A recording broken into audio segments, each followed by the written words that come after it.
Salutations tête de naze, c'est moi le chef et bienvenue dans cette petite review de Nanatsu no Taizai, des 7 péchés capitaux, The Seven Deadly Sins, t'appelles ça comme tu veux, saison 2, épisode 13. Alors la semaine prochaine pas de review parce qu'il n'y avait pas d'épisode. Donc voilà, là j'en fais une parce qu'il y a un épisode, là jusque là c'est logique, normalement t'arrives à suivre ce que je suis en train de t'expliquer. Hein, voilà, alors comme d'habitude je vais spoiler. Bon je spoilerai pas dans la miniature, la dernière fois j'ai fait mon troll parce que ça me faisait rigoler de troller, parce que je me fais tout le temps spoiler, je vais manger dans votre gueule, c'était pas sport, c'était pas bien, c'était pas... Mais moi ça m'a fait rigoler, je le ferai plus, sauf si besoin de faire des vues. Et pour l'instant ça va, donc on s'en fout.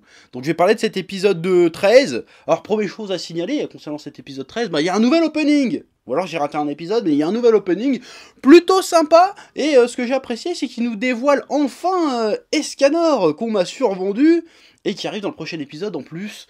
Donc voilà, la chanson, voilà, c'est un peu l'inverse de ce que je pense de l'opening de My Hero Academia, hein, tu verras. Voilà, là c'est entraînant et épique à la fois, c'est cool, et l'animation va bien avec la musique. Donc ça c'est cool, c'est plus important que faire un opening quand même. Bon après il est pas mémorable non plus, mais il est sympa, il est sympathique, moi j'ai bien aimé, c'est stylé. Ouais, bon c'est un opening qui nous résume un peu la première partie du délire. Mais bon, il fait le café. Voilà, maintenant on va parler d'épisode, ouais. Alors, cette semaine, on est encore une fois sur un épisode assez surprenant sur bien des points. Enfin, sur bien des points, ouais, sur 2-3 points quand même. Bon, déjà, l'épisode 12 se terminait sur un cliffhanger de malade mental. Hélène revenait à la vie, et il s'est roulé une grosse galoche avec Ban, et elle essayait de buter Jericho. Parce qu'elle était devenue jalouse, on comprenait pas trop pourquoi. Bon, déjà rien qu'à son look, tu comprenais qu'elle était devenue plus ou moins maléfique. Et là, on a une réaction de Ban assez étrange finalement, assez surprenante. C'est que avant même de se poser la question, en fait, tu sens qu'il sait qu'elle est manipulée, et trucs comme ça, mais il s'en fout, il kiffe, il est content de la voir, il est ah ça va ma chérie et tout. Du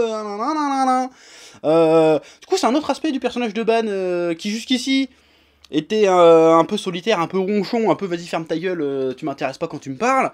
Et là il est tout gentil, malgré qui sait ce qui est en train de se passer, il profite quand même de la situation de revoir celle qu'il aime et tout, c'est assez bizarre. C'est assez bizarre, mais c'est une facette du personnage qu'on connaissait pas, et qui est plutôt intéressante, assez attendrissante aussi, de voir ce ban comme ça en fait. C'est un peu comme si tu... Bon, je fais une comparaison, je sais pas si Ban est digne de cette comparaison encore, mais c'est comme si tu voyais Vegeta être tout gentil avec Bulma, tu vois, c'est étrange.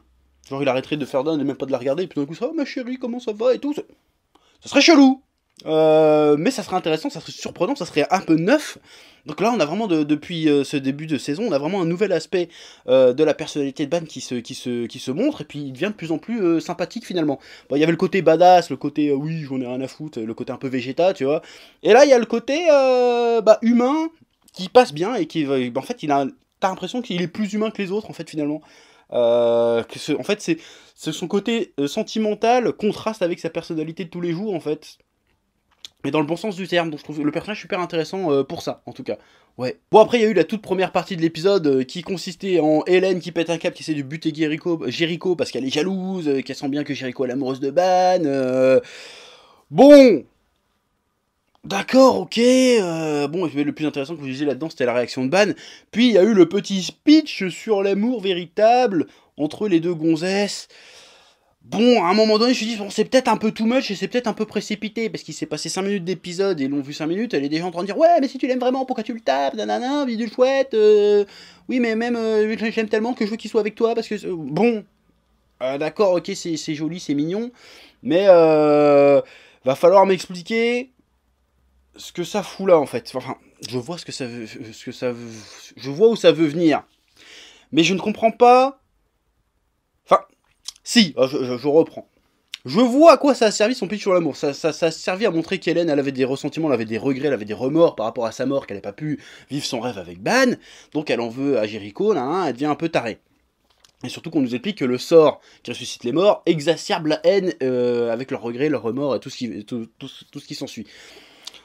Donc il y a un moyen c'est un moyen que Hélène revienne, et puis que, bon, on explique les regrets qu'elle a, et puis que Ban, en même temps, se fasse un peu pardonner auprès d'elle.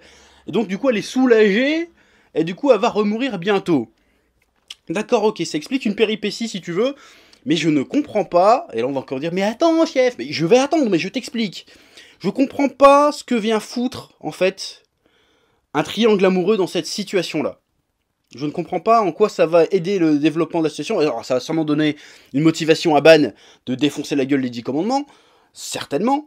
Mais en soi, le développement du personnage de Hélène ou de Ban, je ne comprends pas trop à quoi ça leur sert rien. Parce que, en fait, ça aurait que du sens si Hélène survit à la fin, en fait. Vraiment, je pense que ça serait pertinent si Hélène, à la fin de l'arc, en fait, elle est de retour, tu vois. Sinon, je ne comprendrais pas à quoi ça sert de mettre un triangle amoureux qu'on s'est perdu d'avance, de toute façon, parce qu'on sait que Hélène et Ban sont amoureux l'un de l'autre et que Jericho, bah, c'est une pote, mais c'est tout, tu vois. Je comprends pas, en fait, ce que ça vient foutre là. Je sais pas ce que ça va dire d'intéressant sur Jericho, je sais pas ce que ça va dire d'intéressant sur Ban, bah si, je viens de le dire, ou sur Hélène, mais je comprends pas dans la grande trame principale de cet arc qui semble se dessiner, je ne comprends pas ce que ça vient foutre là, ce que ça va apporter. À part filer une motivation supplémentaire à Ban pour niquer les 10 commandements. Je comprends pas trop ce délire là. J'ai du mal à voir où ça va aller. Alors je dis pas que c'est un défaut de pas voir où ça va aller, je t'explique mon ressenti par rapport à l'épisode. C'est tout. Parce qu'à chaque fois que je dis ça, les gens font « Mais tu comprends pas, faut voir tout, ta gueule !» Je t'explique mon ressenti sur un épisode, c'est le but d'une review. Donc, me casse pas les couilles, putain. Ouais, je m'énerve. Qu'est-ce qu'il y a? Donc, ma grande question arrivée à ce stade, c'est pourquoi ramener Hélène? Qu'est-ce que sur le long terme, face à cette résurrection pour l'instant temporaire, va amener à Ban? À part une motivation pour défoncer les 10 commandements, j'ai envie de voir sur le développement qu'est-ce que ça va rajouter. Vraiment, est-ce que ça va rajouter une couche? Alors si, ça nous a dévoilé qu'il était sentimental et tout, mais après... une fois avoir revu sa bien-aimée, qu'est-ce que Ban va décider du cap de sa vie, de son existence? Voilà, je suis curieux de voir ça. Parce que si elle remeurt, je vois pas où ça va en venir, mais si... En fait, la seule suite logique, c'est qu'elle soit vraiment ressuscitée pour moi, mais bon, après... chacun voit midi à sa porte, comme le dit cette expression que j'ai jamais vraiment comprise, mais on s'en fout. Voilà, bon, autre chose que je vais dire, bon, je vais pas faire mon féministe de Twitter 2.0 qui pue la merde et qui dit que de la merde, mais sans vouloir vraiment me la jouer féministe à 2 francs, je trouve un peu dommage que tous les personnages féminins de ce manga soient nécessairement... impliqué dans une romance d'une manière ou d'une autre.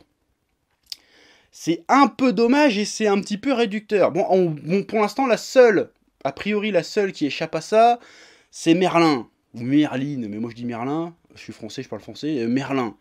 Mais je suis persuadé que Merlin, en fait, elle a un truc avec le dernier des 10 commandements, tu vois, c'est obligé. Il doit avoir un truc comme ça, et c'est un peu dommage. Bon, il y a Matrona qui existe un peu par elle-même, mais c'est pas vraiment le personnage principal. Mais Diane, hop, romance, même triangle amoureux. Méliodas, Lise, Elisabeth, pareil. Même la petite druidesse, là, qu'on a vu 2 épisodes, elle est amoureuse de Méliodas. D'où ça sort, on sait pas. D'où ça sort, bon, on le saura certainement plus tard, on sait pas d'où ça sort, mais voilà. C'est un peu casse-couille. J'aimerais bien avoir un personnage féminin qui soit impliqué dans aucune romance. C'est juste pour dire, ils sont pas là pour ça, toi. Parce que, bon... Seven and Listen c'est bien, les histoires de romance, t'en mets 2 ou 3, c'est bien, mais bon, c'est pas Dawson, tu vois. C'est un peu dommage, j'aimerais bien voir un personnage féminin qui existe, mais sans être impliqué par une romance de qui que ce soit. Même qu'il soit pas courtisé par personne, on s'en fout, tu vois.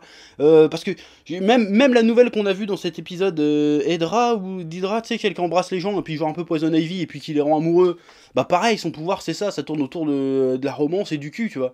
C'est un peu dommage. C'est un peu dommage, bon, je veux pas faire mon SJW à la con, mais bon, c'est un peu redondant, quoi. Voilà, j'aimerais bien voir un personnage féminin qui ne soit impliqué dans aucune aventure romantique. Ça serait pas mal, ça serait... Même, c'est un peu pareil dans My Hero Academia, hein, il y a des espèces de sous-entendus amoureux, bon, d'accord, mais c'est bon, quoi. Pas que ça, quoi, c'est chiant. Oui. Bon, il y a un autre truc qu'il y a eu dans cet épisode, un autre événement que j'ai trouvé un peu... Bon, surprenant certes, mais un poil too much. C'est le sacrifice de Zivago, qui revient comme par magie d'entre les morts et que personne ne le voit, et puis qui fait bouffer son âme à la place de l'âme de Ban.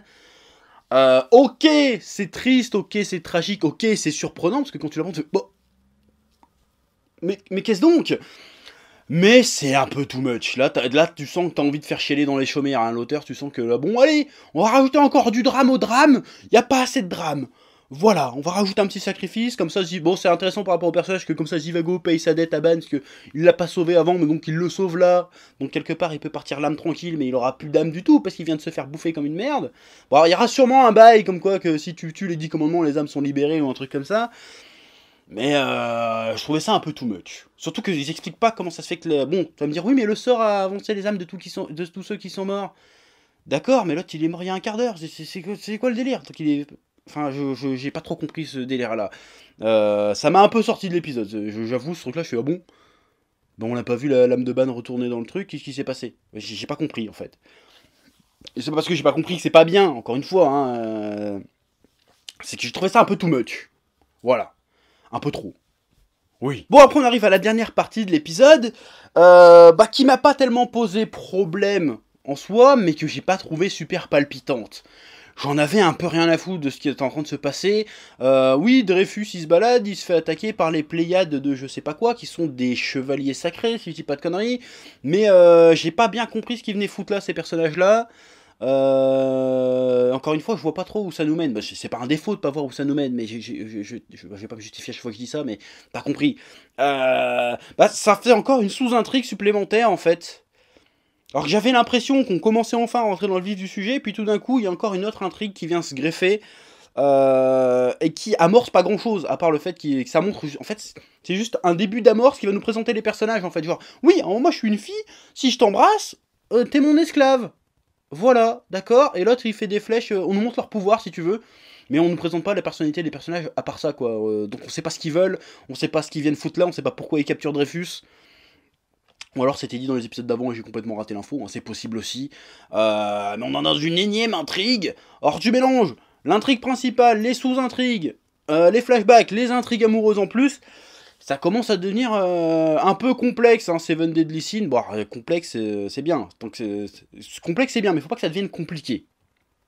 Encore une fois, hein, si t'as pas suivi... Tu comprends pas la nuance entre complexe et compliqué. Voilà. Donc je suis très curieux de savoir comment tout ça va s'embirboaquer pour donner une grosse intrigue, qu'on voit le schéma global, mais bon ça j'imagine qu'il faudra attendre encore quelques épisodes, voire même la fin de la saison, la fin de l'arc, pour le comprendre. Mais bon, faut quand même s'accrocher, hein, pour suivre tout ça, je comprends pas trop où ça veut en venir, quoi. Mais bon, j'imagine que ça va quelque part, et je suis très curieux de savoir où ça va aller. Voilà. Bah je crois que c'est à peu près tout ce que j'avais à dire sur cet épisode. Oui. Du coup, comme d'habitude, l'instant auto-promo, Dirty Cosmos numéro 1 et 2, dans la description en format e-book et en format papier.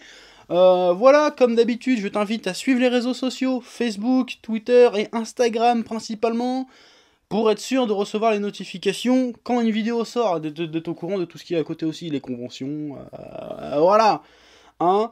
Donc, sur ce, je te dis à la semaine prochaine pour le nouvel épisode. Et d'ici là, porte-toi bien, mange des légumes, trie tes déchets, fais tout ce que je fais pas, quoi. Voilà, hein, allez, à plus.